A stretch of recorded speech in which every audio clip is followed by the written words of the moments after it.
میں نے کہا میں نے آخرت کے سفر کے حوالے سے بہت پڑھا ہے، لیکن یہ جو کچھ ہو رہا ہے میں نے کبھی اس کا تصور نہیں کیا۔ انہوں نے کہا شکر کرو مسلمان مرے ہو، لیکن ابھی تمہارے سامنے طویل لمبا سفر ہے اور بے شمار مراحل ہیں۔ اس کے بعد ہم فرشتوں کے ایک بہت بڑے گروہ کے پاس سے گزر گئے اور ہم نے انہیں سلام کیا۔ انہوں نے پوچھا یہ کون ہے؟ میرے ساتھ والے 2 فرشتوں نے جواب دیا کہ یہ ایک مسلمان ہے جو تھوڑی دیر پہلے حادثے کا شکار ہو گیا اور اللہ نے ہمیں اس کی روح قبض کرنے کا حکم دیا۔ انہوں نے کہا مسلمانوں کے لیے بشارت ہے کیونکہ یہ اچھے لوگ ہیں۔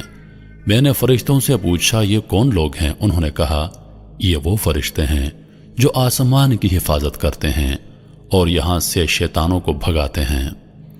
میں نے کہا یہ تو اللہ پاک کی بہت عظیم مخلوق ہے۔ انہوں نے کہا ان سے بھی زیادہ عظیم فرشتے ہیں۔ میں نے پوچھا کون ہیں وہ بولے جبریل اور عرش کو اٹھانے والے فرشتے، اور یہ سب مخلوق ایسی ہے کہ اللہ پاک کے حکم کی سرتابی نہیں کیا کرتے۔ وہ اللہ تعالیٰ کے دیے ہوئے کسی حکم کی نافرمانی نہیں کرتے اور جو حکم دیا جاتا ہے اسے بجا لاتے ہیں۔ اس کے بعد ہم مزید اوپر چڑھتے گئے یہاں تک کہ آسمانی دنیا پر پہنچ گئے۔ میں اس وقت خوف اور قرب کے عالم میں تھا کہ نامعلوم آگے کیا ہوگا۔ میں نے آسمان کو بہت بڑا پایا اور اس کے اندر دروازے تھے جو بند تھے، اور ان دروازوں پر فرشتے تھے جن کے جسم بہت بڑے تھے۔ 2 فرشتوں نے کہا السلام علیکم ورحمۃ اللہ، اور ان کے ساتھ میں نے بھی یہی الفاظ دہرائے۔ دوسرے فرشتوں نے جواب دیا وعلیکم السلام ورحمۃ اللہ وبرکاتہ، اور انہوں نے کہا رحمت کے فرشتوں اہلاً و سہلاً، یہ ضرور مسلمان ہوگا۔ میرے ساتھ والے فرشتے نے کہا ہاں یہ مسلمان ہے۔ انہوں نے کہا تم اندر آ سکتے ہو کیونکہ آسمان کے دروازے صرف مسلمانوں کے لیے کھلتے ہیں۔ کافروں کے بارے میں اللہ پاک کا حکم ہے کافروں کے لیے آسمان کے دروازے نہیں کھلیں گے۔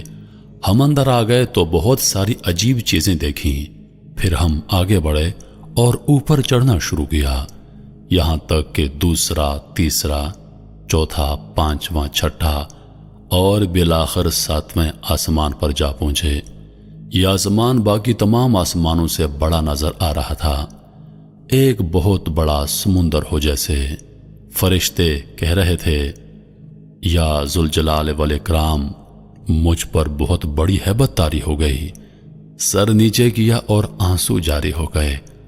اللہ تعالیٰ نے میرے بارے میں حکم صادر فرمایا میرے اس بندے کا عمل نامہ علین میں لکھ دو اور اسے زمین کی طرف واپس لے جاؤ۔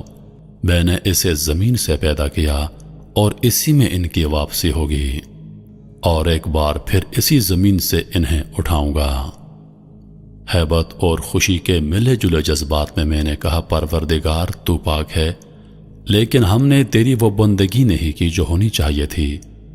اس کے بعد فرشتے مجھے لے کر واپس زمین کی طرف روانہ ہو گئے، اور جہاں سے گزرتے گئے دوسرے فرشتوں کو سلام کرتے گئے۔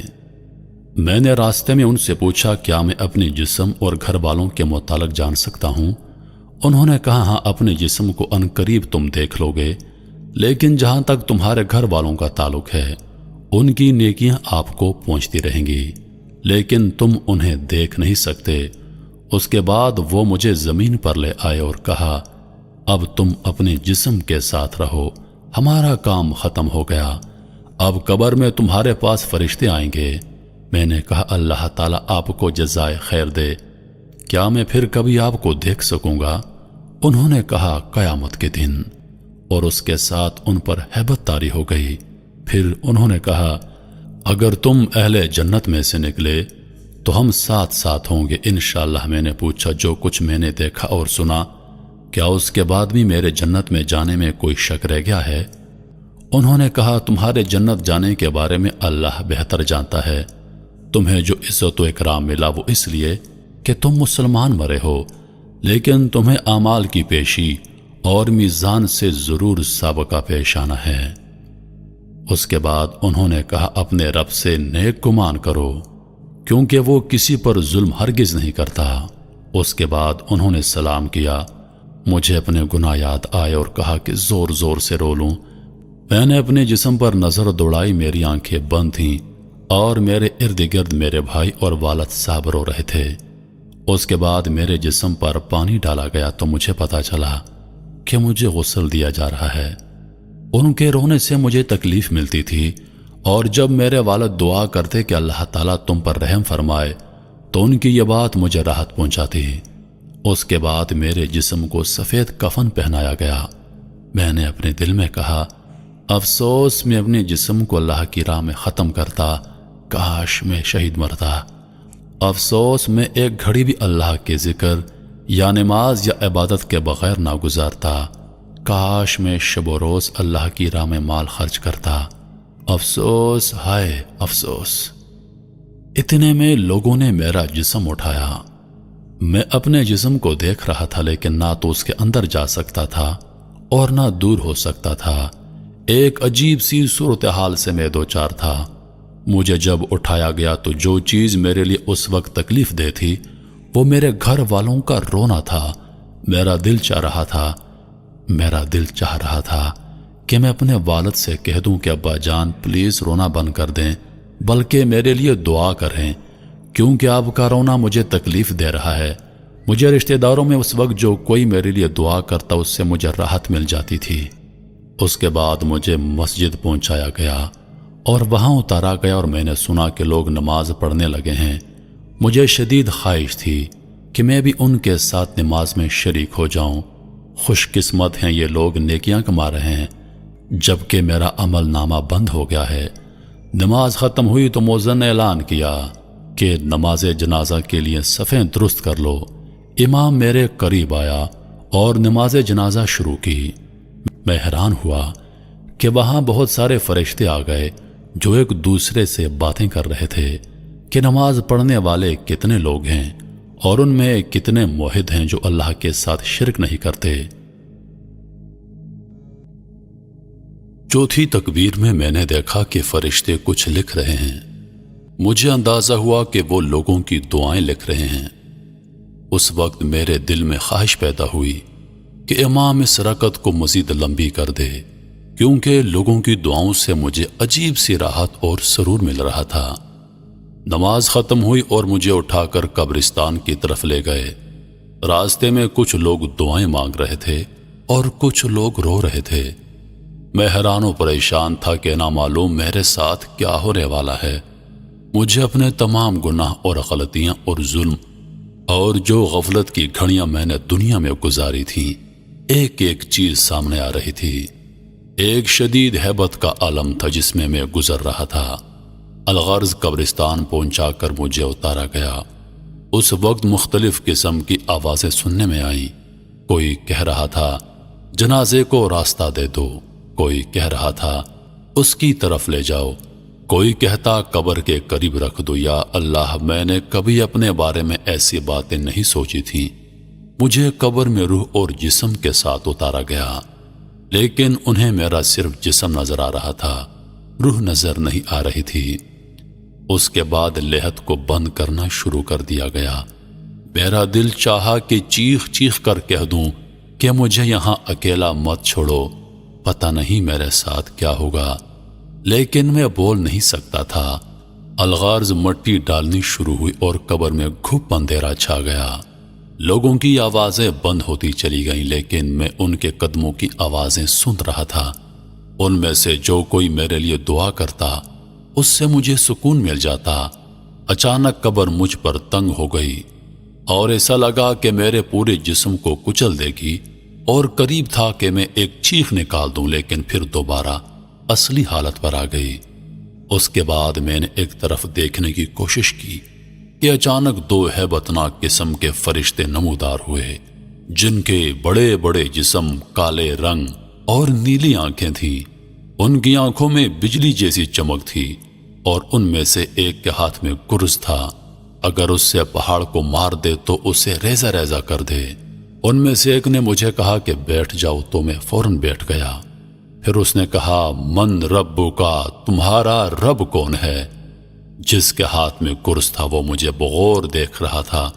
میں نے جلدی سے کہا، ربی اللہ، میرا رب اللہ ہے۔ جواب دیتے وقت مجھ پر کپ کپی طاری تھی، اس لیے نہیں کہ مجھے جواب میں کوئی شک تھا بلکہ ان کے روب کی وجہ سے۔ پھر اس نے مزید 2 سوال کیے، تمہارا نبی کون ہے؟ تمہارا دین کون سا ہے؟ اور الحمدللہ میں نے ٹھیک جوابات دے دیے۔ انہوں نے کہا اب تم قبر کے عذاب سے بچ گئے۔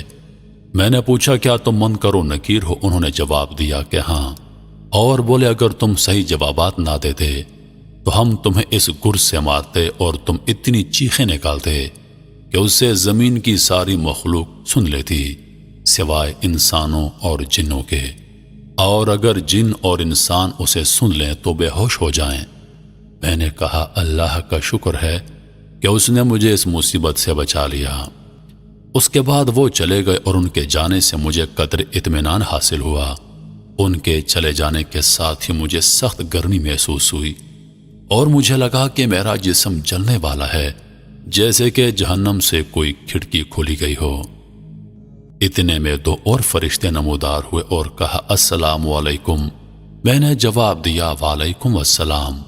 انہوں نے کہا ہم فرشتے ہیں، ہم قبر میں تمہارے اعمال تمہیں پیش کرنے آئے ہیں تاکہ قبر میں قیامت تک تمہیں اپنی نیکیوں کا جو بدلہ ملنا چاہیے وہ بدلہ مل جائے۔ میں نے کہا اللہ کی قسم جس سختی اور اذیت سے میں دوچار ہوں میں نے کبھی اس کے متعلق سوچا نہیں تھا۔ پھر میں نے پوچھا کیا میں ایک سوال کر سکتا ہوں؟ انہوں نے کہا کر لو۔ میں نے پوچھا کیا میں اہل جنت میں سے ہوں اور کیا اتنی ساری تکلیفیں جھیلنے کے بعد بھی میرے لیے جہنم کا خطرہ ہے؟ انہوں نے کہا تم ایک مسلمان ہو، اللہ اور اس کے رسول صلی اللہ علیہ وآلہ وسلم پر ایمان لائے ہو، لیکن جنت جانے کا علم ایک اللہ کے سوا کسی کو نہیں۔ بہرحال اگر تم جہنم چلے بھی گئے تو وہاں ہمیشہ نہیں رہو گے کیونکہ تم موحد ہو۔ یہ سن کر میری آنکھوں سے آنسو جاری ہو گئے اور میں نے کہا اگر اللہ نے مجھے دوزخ میں بھیج دیا تو پتہ نہیں میں وہاں کتنا عرصہ رہوں گا۔ انہوں نے کہا اللہ تعالیٰ سے امید رکھو کیونکہ وہ بہت کریم ہے، اور اب ہم تمہارے اعمال پیش کر رہے ہیں تمہارے بلوغت کے وقت سے تمہارے ایکسیڈنٹ کے وقت تک۔ انہوں نے کہا سب سے پہلے ہم نماز سے شروع کرتے ہیں کیونکہ کافر اور مسلمان کے مابین فرق کرنے والی چیز نماز ہے، لیکن فی الحال تمہارے سارے اعمال مولک ہیں۔ میں نے حیرانگی سے پوچھا میں نے اپنی زندگی میں بہت سارے نیک اعمال کیے ہیں، آخر میرے اعمال مولک کیوں ہیں؟ اور اس وقت جو میں اپنے جسم میں دنیا جہان کی گرمی محسوس کر رہا ہوں اس کی کیا وجہ ہے؟ انہوں نے کہا اس کی وجہ یہ ہے کہ تمہارے اوپر قرضہ ہے جو تم نے مرنے سے پہلے ادا نہیں کیا۔ میں رو پڑا اور میں نے کہا کیسے؟ اور یہ جو میرے اعمال مولک ہیں کیا اس کی وجہ بھی یہی ہے؟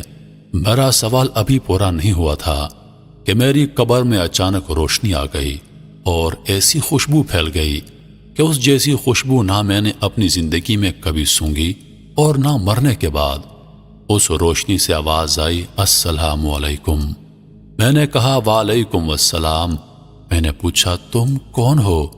اس نے کہا میں سورۃ الملک ہوں، میں اس لیے آئی ہوں کہ اللہ سے تیرے لیے مدد طلب کر دوں کیونکہ تم نے میری حفاظت کی تھی اور تمہارے رسول اللہ صلی اللہ علیہ وآلہ وسلم نے تمہیں بتا دیا تھا کہ جو کوئی سورۃ الملک پڑھے گا قبر میں وہ اس کے لیے نجات کا ذریعہ ہوگی۔ میں بہت خوش ہوا۔ میں نے کہا میں نے بچپن میں تمہیں حفظ کر لیا تھا اور میں ہمیشہ نماز اور گھر میں تیری تلاوت کیا کرتا تھا، مجھے اس وقت تمہاری اشد ضرورت ہے۔ اس نے کہا اس لیے تو میں آئی ہوں کہ اللہ تعالیٰ سے دعا کر لوں کہ وہ تمہاری تکلیف کو آسانی میں تبدیل کر دے، لیکن تم سے ایک غلطی ہوئی ہے کہ تم نے لوگوں کے قرضے ادا نہیں کیے۔ میں نے کہا نجات کا کوئی طریقہ ہے؟ اس نے کہا 3 باتوں میں سے کوئی ایک تمہارا مسئلہ حل کر سکتا ہے۔ میں نے جلدی سے کہا وہ کیا ہے؟ اس نے کہا پہلے یہ بتا دو کہ تم نے کوئی کاغذ لکھ کر چھوڑا ہے جسے دیکھ کر تمہارے ورثہ وہ قرضہ ادا کر دیں۔ ورثہ کا نام سن کر میرے آنسو نکل آئے۔ مجھے تمام گھر والے امی ابو بیوی بہن بھائی اور بچے یاد آئے۔ پتہ نہیں میرے بعد ان کا کیا حال ہوگا۔ میری چھوٹی بچی جس کے ساتھ میں نے چاکلیٹ کا وعدہ کیا تھا، اب کون اس کے لیے چاکلیٹ لے کر دے گا؟ میری بیوی کو لوگ بیوہ کہیں گے، کون ان کا خیال رکھے گا؟ سورۃ الملک نے پوچھا، لگ رہا ہے تم کوئی چیز یاد کر رہے ہو۔ میں نے کہا، مجھے اپنے اہل و عیال اور بچے یاد آئے کہ میرے بعد ان کا کیا حل ہوگا۔ سورۃ الملک نے کہا، جس نے انہیں پیدا کیا وہی روزی دے گا اور وہی نگہبان ہے۔ سورۃ الملک کی اس بات سے مجھے کافی تسلی حاصل ہوئی۔ اس کے بعد میں نے پوچھا، کیا میں جان سکتا ہوں کہ میرے اوپر ٹوٹل کتنا قرضہ ہے؟ سورۃ الملک نے کہا، میں نے فرشتے سے پوچھا تو اس نے بتایا کہ 1700 ریال۔ 1000 آپ کے دوست کے ہیں جس کا نام ابو حسن ہے اور باقی مختلف لوگوں کے ہیں۔ میں نے کہا، مختلف لوگ کون ہیں؟ اس نے کہا، دراصل بلوغت سے لے کر آخری دن تک تم سے کئی بار اس بارے میں کوتاہی ہوئی، اس طرح قرضہ بڑھ گیا ہے۔ مثلاً 5 ریال اس دکاندار کے ہیں جس سے آپ نے کوئی چیز خریدی تھی جبکہ آپ کی عمر 15 سال تھی۔ آپ نے اس سے کہا کہ پیسے کل دے دوں گا اور پھر آپ نے انہیں نہیں دیے۔ اس طرح لانڈری والے سے آپ نے کپڑے دھلوائے اور اس کو ادائیگی کرنا بھول گئے۔ کرتے کرتے اس نے سارے لوگوں کے نام بتا دیے اور سارے مجھے یاد آ گئے۔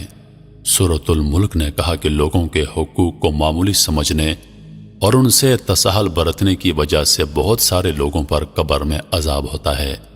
کیا تمہیں اپنے رسول اللہ صلی اللہ علیہ وآلہ وسلم نے خبر نہیں دی تھی کہ شہید کے اعمال روک لیے جائیں گے جب تک اس کا قرضہ ادا نہیں ہوا ہو؟ میں نے کہا، نجات کا کوئی طریقہ ہو سکتا ہے؟ اس نے کہا، پہلا حل تو یہ ہے جس کا قرضہ ہے وہ اپنا قرضہ معاف کر دے۔ میں نے کہا، ان میں سے اکثر تو ان قرضوں کو بھول گئے ہوں گے جس طرح میں بھول گیا تھا، اور ان کو میرے مرنے کی خبر بھی نہ ہوگی۔ اس نے کہا، پھر دوسرا حل یہ ہے کہ تمہارے ورثاء تمہاری طرف سے ادائیگی کر دیں۔ میں نے کہا، ان کو میرے قرضوں کی اور میری تکلیف کی کیا خبر ہے جبکہ میں نے کوئی وصیت نامہ بھی نہیں چھوڑا، کیونکہ مجھے موت اچانک آ گئی تھی اور مجھے ان ساری مشکلات کا علم نہیں تھا۔ سورۃ الملک نے کہا، ایک اور حل ہو سکتا ہے لیکن میں تھوڑی دیر بعد تمہیں بتا دوں گی، اور اب میں جاتی ہوں۔ میں نے کہا، خدا را مت جائیے کیونکہ تمہارے جانے سے تاریکی ہو جائے گی جو میری موجودہ تکلیف میں اضافے کا باعث ہوگی۔ سورۃ الملک نے کہا، میں زیادہ دیر کے لیے نہیں جا رہی بلکہ تمہارے لیے کوئی حل نکالنے جا رہی ہوں۔ اس کے بعد سورۃ الملک چلی گئی اور میں گھپ اندھیرے میں اکیلا رہ گیا۔ ہیبت اور تکلیف کے باوجود میں نے کہا، یا ارحم الراحمین، اور اے ہر اکیلے کے ساتھی، اس قبر کی تاریکی میں میری مدد کر۔ لیکن فوراً مجھے خیال آیا کہ میں تو دارالحساب میں ہوں، اب دعاؤں کا کیا فائدہ؟ زیادہ دیر نہ گزری تھی کہ میں نے ایک مانوس آواز سن لی۔ میں نے آواز پہچان لی، یہ میرے والد بزرگوار کی آواز تھی جو کہہ رہے تھے، السلام علیکم ورحمۃ اللہ وبرکاتہ۔ میں نے کہا، وعلیکم السلام، لیکن میرا جواب انہیں کون پہنچائے؟ پھر انہوں نے کہا، اللہم اغفر لی۔ پھر انہوں نے روتے ہوئے کہا، اے اللہ، میں اس بیٹے سے راضی ہوں، تو بھی اس سے راضی ہو جا۔ میرے والد صاحب جب دعا مانگ رہے تھے تو دعا کے دوران ایک زبردست روشنی میری قبر میں آئی۔ یہ دراصل رحمت کا فرشتہ تھا جو میرے والد کی دعا کو نوٹ کر رہا تھا، اور جب تک والد نہیں گئے تھے وہ میرے ساتھ رہا۔ میرے والد صاحب جب واپس ہو گئے تو فرشتے نے کہا، تیرے والد کی دعا آسمانوں تک جائے گی اور انشاءاللہ اللہ تعالیٰ اس کو قبول کرے گا، کیونکہ والد کی دعا اپنے بیٹے کے لیے مستجاب ہوتی ہے۔ میں نے تمنا کی کہ کاش میرے والد میری قبر پر زیادہ دیر کے لیے ٹھہرتے اور دعا مزید لمبی کرتے، کیونکہ ان کی دعا کی وجہ سے مجھے کافی آرام ملا۔ میں نے فرشتے سے پوچھا، کیا میں ایک سوال کر سکتا ہوں؟ اس نے کہا، پوچھو۔ میں نے کہا، جب سے میں مرا ہوں اب تک کتنا عرصہ گزر گیا ہے؟ اس نے کہا، جب سے تمہاری وفات ہوئی آج تیسرا دن ہے اور اس وقت ظہر کا وقت ہے۔ میں نے حیرانگی سے کہا، 3 دن اور اتنے سارے معاملات اور واقعات، اور یہ قبر کی تاریکی جبکہ باہر دنیا روشن ہے۔ فرشتے نے کہا تمہارے سامنے بہت لمبا سفر ہے، اللہ اسے تمہارے لیے آسان کر دے۔ میں اپنے آپ کو قابو نہ کر سکا اور رونے لگا، اور ایسا رویا کہ مجھے یاد نہیں پڑتا کہ میں کبھی زندگی میں اتنا رویا ہوں گا۔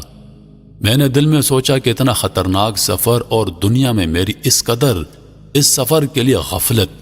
فرشتے نے جاتے وقت بتا دیا کہ قبر میں موجودہ روشنی تیرے والد کی دعا کی وجہ سے ہے، اور یہ اسی طرح رہے گی جب تک اللہ چاہے گا۔ مجھے پتا چلا کہ والد کا آنا میرے لیے باعث رحمت ہے۔ میں نے تمنا کی کہ کاش میرے ابو میری آواز سن لیں اور میں انہیں بتا دوں کہ ابو میرے قرضوں کی ادائیگی کر دیں اور میری طرف سے صدقے کر دیں، اللہ کے واسطے میرے لیے دعا کریں، لیکن کون ہے جو انہیں بتا دے؟ میں نے محسوس کیا کہ بعض اوقات میرے جسم کی گرمی کم ہو جاتی لیکن اچانک پھر سے بڑھ جاتی۔ میں نے اندازہ لگایا کہ اس کا تعلق میرے حق میں لوگوں کی دعائیں ہیں۔ اچانک میری قبر میں پھر وہی روشنی آئی جو اس سے پہلے میں دیکھ چکا تھا، یعنی سورۃ الملک کی۔ سورۃ الملک نے کہا کہ تمہارے لیے 2 خوشخبریاں ہیں۔ میں نے اشتیاق کے ساتھ فوراً کہا کیا ہیں؟ تمہارے دوست نے اللہ کی خاطر تمہارا قرضہ معاف کر دیا ہے۔ میں نے کہا اللہ تیرا شکر ہے، اور مجھے پتا تھا کہ میری گرمی کم ہو جانے کی وجہ شاید یہی تھی۔ میں نے کہا دوسری بشارت کیا ہے؟ اس نے کہا میں نے اللہ سے بہت درخواستیں کی لیکن انسانوں کے حقوق وہ معاف نہیں کرتا، البتہ اللہ نے ایک فرشتہ بھیج دیا جو تیرے رشتہ داروں میں سے کسی کو خواب میں آئے گا تاکہ وہ تمہارے قرضوں کے متعلق سمجھ جائیں۔ پھر اس نے پوچھا تمہارے خیال میں کون بہتر ہے، جس کو خواب میں فرشتہ کسی شکل کی صورت میں آئے اور پھر وہ اس کو سچا سمجھ کر قرض کی ادائیگی کر دے؟ میں نے اپنی امی کے بارے میں سوچا لیکن پھر سوچا کہ اگر اس نے مجھے خواب میں دیکھا تو رونا شروع کر دے گی اور خواب کی تعبیر نہیں سمجھ سکے گی۔ پھر میں نے تمام رشتہ داروں کے متعلق سوچا اور جو بندہ مجھے بہتر لگا وہ میری بیوی تھی، کیونکہ وہ ہمیشہ خوابوں کو اہتمام دیا کرتی تھی۔ میں نے کہا میری بیوی اگر مجھے خواب میں دیکھ لے تو ہو سکتا ہے وہ اس کی تعبیر سمجھ جائے۔ سورۃ الملک نے کہا میں متعلقہ فرشتے کو اطلاع دیتی ہوں اور اللہ سے دعا کرتی ہوں کہ وہ آپ کی مشکل کو آسان کر دے۔ اس کے بعد سورۃ الملک چلی گئی اور میری قبر میں بدستور وہ روشنی باقی تھی جو میرے والد کی دعا کی برکت سے آئی تھی۔ میں انتظار کرتا رہا جیسے کہ جیل کے اندر ہوں۔ مجھے ٹائم کا کوئی اندازہ نہیں تھا کیونکہ یہاں گھڑی نہیں تھی، نہ نماز، نہ کھانا پینا، نہ کوئی اور مصروفیات۔ دعائیں مانگنا اور ذکر و اذکار بھی بیکار۔ بعض اوقات لوگوں کے قدموں کی آوازیں سن لیتا تو اندازہ کر لیتا کہ شاید کسی کا جنازہ ہے۔ بعض اوقات لوگوں کے ہنسنے کی آوازیں آ جاتی تو مجھے تعجب ہوتا، ان کو اندازہ نہیں کہ ہم کس صورتحال سے دوچار ہیں۔ کافی وقت گزرنے کے بعد اچانک میرے جسم کی گرمی بڑھنی شروع ہو گئی اور میں چیخنے لگا تھا۔ ایسا لگ رہا تھا جیسے میں ایک تندور کے اندر ہوں۔ میرے خوف میں اضافہ ہوتا جا رہا تھا، لیکن پھر اچانک گرمی کم ہونی شروع ہو گئی، یہاں تک کہ بالکل غائب ہو گئی۔ سمجھ میں نہیں آ رہا تھا کہ ایسا کیوں ہو جاتا ہے۔ اس کے بعد ایک بار پھر سورۃ الملک کی روشنی آئی اور مجھے کہا تمہیں مبارک ہو۔ میں نے کہا وہ کیسے؟ اس نے کہا خوابوں کا فرشتہ تمہاری بیوی کو خواب میں گیا اور تمہاری بیوی نے خواب میں تمہیں ایک سیڑھی پر چڑھتے دیکھا اور دیکھا کہ 7 سیڑھیاں باقی ہیں اور تم پریشان کھڑے ہو کیونکہ آگے نہیں چڑھ سکتے۔ پھر وہ فجر کی نماز سے پہلے اٹھی، تمہاری یاد میں روئی اور صبح ہوتے ہی ایک عورت سے رابطہ کیا جو خوابوں کی تفسیر کرتی ہے، اور اس نے اپنا خواب سنایا۔ اس عورت نے کہا کہ بیٹی تمہارے شوہر قبر میں تکلیف میں مبتلا ہیں کیونکہ اس پر کسی کا 700 ریال کا قرضہ ہے۔ تیری بیوی نے پوچھا کس کا قرض ہے اور ہم کیسے ادا کریں؟ اس نے کہا مجھے معلوم نہیں، اس بارے میں علماء سے معلوم کرو۔ پھر تیری بیوی نے ایک شیخ کی اہلیہ سے رابطہ کیا اور اسے ساری بات بتا دی تاکہ وہ شیخ سے جواب پوچھ لے۔ الغرض شیخ نے کہا کہ میت کی طرف سے صدقہ کر دے، ہو سکتا ہے اللہ تبارک و تعالیٰ اسے قبول کر کے میت کا عذاب ہٹا دے۔ تیری بیوی کے پاس سونا تھا جس کی قیمت 4000 ریال تھی، اس نے وہ سونا تیرے والد کو دے دیا۔ اور تیرے والد نے ان کے ساتھ کچھ رقم مزید لگا کر صدقہ کر دیا اور یوں تیرا مسئلہ حل ہو گیا۔ میں نے کہا الحمدللہ، مجھے اس وقت کوئی تکلیف نہیں، اور یہ سب کچھ اللہ تعالیٰ کے فضل اور تیرے تعاون سے ہوا۔ سورۃ الملک نے کہا اب اعمال والے فرشتے تمہارے پاس آ جائیں گے۔ میں نے پوچھا کیا اس کے بعد بھی میرے لیے کوئی خطرہ ہے؟ اس نے کہا سفر بہت لمبا ہے، ہو سکتا ہے اس میں کئی سال لگ جائیں، لہذا اس کے لیے تیار رہو۔ کئی سال والے جواب نے میری پریشانی میں مزید اضافہ کر دیا۔ سورۃ الملک نے کہا بہت سارے لوگ صرف اس وجہ سے قبروں میں عذاب جھیل رہے ہیں کہ وہ بعض باتوں کو معمولی سمجھتے تھے، جبکہ اللہ کے نزدیک وہ معمولی نہیں ہیں۔ میں نے کہا مثلاً کون سے اعمال؟ اس نے کہا بہت سارے لوگوں پر قبروں میں اس لیے عذاب ہے کہ وہ پیشاب سے نہیں بچتے اور گندگی کی حالت میں اللہ کے سامنے کھڑے ہوتے تھے۔ اس طرح چغلی، چوری، سود اور مال یتیم کی وجہ سے بہت سارے لوگوں پر عذاب ہو رہا ہے۔ پھر اس نے کہا کہ کچھ لوگوں پر عذاب قبر اس لیے ہے تاکہ قیامت آنے سے پہلے ان کا کھاتا صاف ہو جائے، اور کچھ لوگوں پر قیامت تک عذاب رہے گا اور پھر جہنم میں ڈال دیے جائیں گے۔ میں نے کہا اللہ تعالیٰ کی سزا سے بچنے کی کوئی سبیل ہے؟ سورۃ الملک نے کہا کہ عمل نامہ تو تمہارا ختم ہو چکا ہے، البتہ 3 کام ایسے ہیں جو تمہیں اب بھی فائدہ پہنچا سکتے ہیں۔ میں نے پوچھا وہ کیا ہیں؟ اس نے کہا اہل و عیال کی دعا اور نیک عمل۔ اس کے علاوہ کوئی کام اگر تم نے دنیا میں کیا ہے جو انسانوں کے لیے نفع بخش ہو، مثلاً مسجد کی تعمیر کی ہو، تو اس سے تم مرنے کے بعد بھی مستفید ہوگے۔ اس طرح اگر علم کی نشر و اشاعت میں تم نے حصہ لیا ہو تو وہ بھی تمہارے لیے نفع بخش ہے۔ میں نے کہا میں کتنا بدبخت ہوں کہ دنیا میں کتنے عمل کے مواقع تھے جس سے میں نے کوئی فائدہ نہیں اٹھایا، اور آج بے یار و مددگار قبر میں پڑا ہوں۔ میرا دل چاہا میں چیخ چیخ کر لوگوں کو پکاروں کہ اے لوگو، قبر کے لیے تیاری کر لو۔ خدا کی قسم اگر تم لوگوں نے وہ کچھ دیکھا جو میں نے دیکھا تو مسجدوں سے باہر نہیں نکلو گے اور اللہ کی راہ میں سارا مال لگا دو گے۔ سورۃ الملک نے کہا مردہ لوگوں کی نیکیاں عام طور پر شروع کے دنوں میں بہت ہوتی ہیں، لیکن اس کے بعد رفتہ رفتہ وہ کم ہوتی چلی جاتی ہیں۔ میں نے پوچھا کیا یہ ممکن ہے کہ میرے گھر والے اور میرے رشتہ دار مجھے بھول جائیں گے؟ مجھے یقین نہیں آتا کہ وہ اتنی جلدی مجھے بھول جائیں گے۔ اس نے کہا نہیں، ضرور ایسا ہوگا، بلکہ تم دیکھو گے کہ شروع میں تمہاری قبر پر تمہارے اہل و عیال زیادہ آئیں گے، لیکن جب دن ہفتوں میں، ہفتے مہینوں میں اور مہینے سالوں میں بدل جائیں گے تو تمہاری قبر پر آنے والا ایک بندہ نہیں ہوگا۔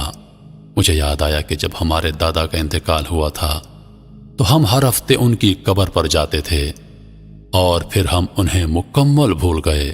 جب میں زندہ تھا تو مردوں کو بھول جاتا تھا، لیکن آج میں خود اس حالت میں پہنچ چکا ہوں۔ دن، ہفتے اور مہینے گزرتے گئے اور میری مدد کے لیے کوئی نہ آیا سوائے چند اعمال کے جو مجھے پہنچتے تھے، یا میرے والد، بھائیوں اور دوسرے رشتہ داروں کا میری قبر پر آنا جو رفتہ رفتہ کم ہوتا گیا۔ زیادہ تر مجھے اپنی والدہ کی دعا پہنچتی رہی جو وہ تہجد میں میرے لیے دعا کیا کرتی تھی۔ بخدا وہ دعا میرے لیے طمانینت کا باعث ہوتی۔ نیک اعمال کا آنا کم ہوتا چلا گیا۔ نامعلوم کیا وجہ تھی کہ سورۃ الملک کا آنا بھی بند ہو گیا۔ میری قبر میں پھر اندھیرا چھا گیا۔ مجھے بعض گناہ یاد آئے جو میں نے کیے تھے، ایک ایک دن اور ایک ایک گھڑی یاد آ رہی تھی۔ مجھے اپنے گناہ پہاڑ کے برابر لگ رہے تھے۔ اپنے آپ کو ملامت کر رہا تھا، کتنے گناہ ہیں جو میں نے بڑی دلیری سے کیے تھے، کتنی نمازیں ہیں جو میری فوت ہو گئی ہیں، کتنی فجر کی نمازیں ہیں جو میں نے غفلت کی وجہ سے نہیں پڑھی۔ یہ سارے گناہ یاد کر کے میں اتنا رویا کہ مجھے وقت کا پتہ ہی نہیں تھا۔ اس لیے اگر میں کہہ دوں کہ میں مہینوں رویا ہوں گا تو غلط نہ ہوگا۔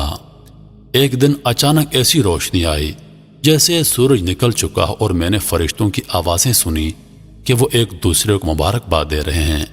میری سمجھ میں نہیں آ رہا تھا کہ کیا ہو چکا ہے کہ میرے پاس سورۃ الملک آئی اور خوشخبری سنا دی۔ سورۃ الملک نے بتایا رمضان کا مہینہ شروع ہو گیا ہے اور یہ رحمت اور معافی کا مہینہ ہے۔ اور اس میں بہت سارے مردے مسلمانوں کی دعاؤں کی برکت سے نجات پا لیتے ہیں۔ میں بہت خوش ہوا کہ اللہ تعالیٰ انسانوں پر کتنا مہربان ہے، لیکن انسان ہے کہ گمراہی پر تلا ہوا ہے۔ سورۃ الملک نے بتایا کہ اللہ تعالیٰ کسی کو آگ میں نہیں ڈالنا چاہتا، لیکن یہ انسانوں کی اپنی حماقت ہوتی ہے کہ وہ ایسے گناہ کر جاتے ہیں جو ان کی سزا کا موجب ہوتے ہیں۔ پھر اس نے کہا، اب تھوڑی دیر بعد مسلمان نماز پڑھیں گے اور تم ان کی آوازیں سنو گے۔ سورۃ الملک چلی گئی اور میری قبر میں بدستور روشنی تھی، اور میں نے پہلی بار مسجد سے آنے والی آواز سن لی۔ اپنی زندگی کو یاد کیا اور تراویح کو یاد کیا تو بہت رویا۔ میں نے سنا کہ لوگ نماز پڑھ رہے ہیں۔ میں نے کہا، امام دعا کو تول دے دے، اور میں نے محسوس کیا کہ وہ دعا سیدھی قبول ہو رہی ہے، کیونکہ مجھے اس سے کافی خوشی اور راحت مل رہی تھی۔ میں روتا جا رہا تھا اور ساتھ ساتھ آمین پڑھتا جا رہا تھا۔ اس طرح رمضان کا سارا مہینہ بہت سکون اور راحت سے گزرا، اور پھر ایک دن میری قبر میں انسان کی شکل میں ایک آدمی آیا جس سے بہت تیز خوشبو آ رہی تھی۔ میں حیران ہوا کیونکہ مرنے کے بعد یہ پہلا انسان تھا جو میں دیکھ رہا تھا۔ اس نے مجھے سلام کیا اور جواب میں وعلیکم السلام میں نے کہا۔ اس نے کہا، میں تمہیں خوشخبری دیتا ہوں کہ اللہ تعالیٰ نے تمہارے گناہ معاف کیے ہیں۔ میں نے کہا، اللہ آپ کو جزائے خیر دے، آپ کون ہیں؟ میں پہلی دفعہ قبر میں انسان کی شکل دیکھ رہا ہوں۔ اس نے کہا، میں انسان نہیں ہوں۔ میں نے پوچھا، تو کیا آپ فرشتے ہیں؟ بولا، نہیں، میں دراصل تمہارا نیک عمل ہوں۔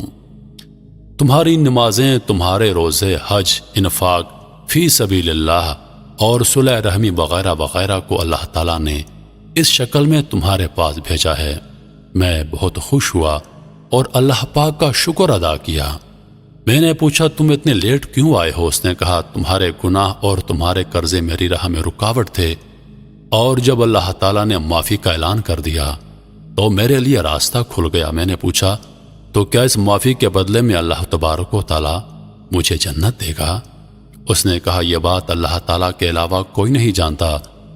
پھر اس نے کہا، قیامت کے دن میزان سے تمہاری جنت اور دوزخ میں جانے کا پتہ لگے گا۔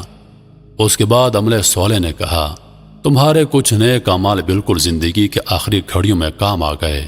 میں نے پوچھا، وہ کیا ہیں؟ اس نے کہا، اگر تمہیں یاد ہو تو مرتے وقت اللہ تعالیٰ نے تمہیں توفیق دی اور تم نے کلمہ شہادت پڑھا۔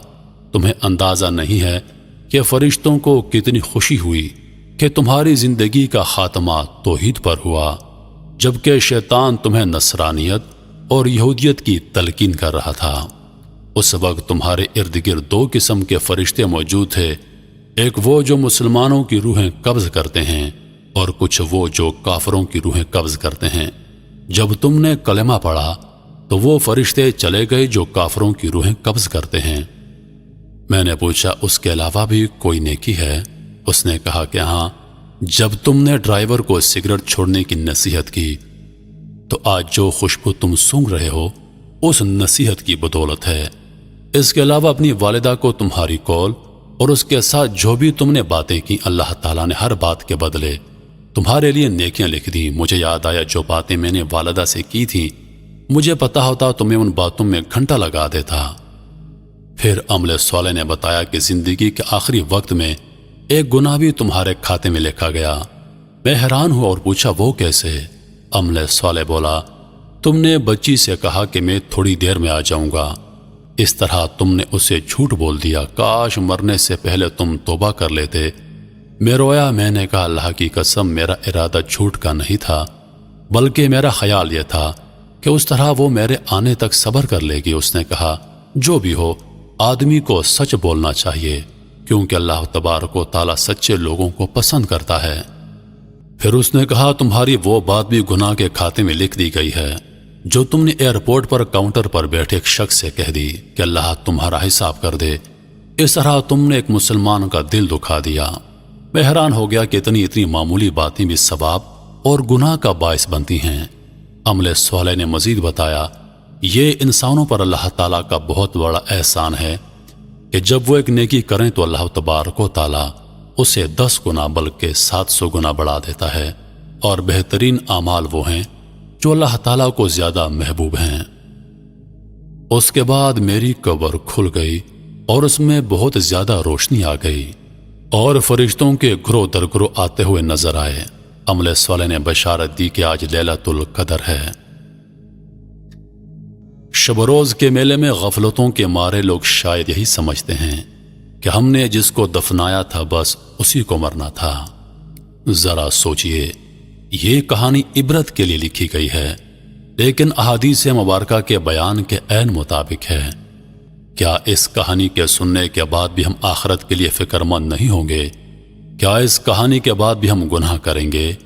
کیا اس کہانی کے سننے کے بعد بھی ہم فجر کی نماز سے غیر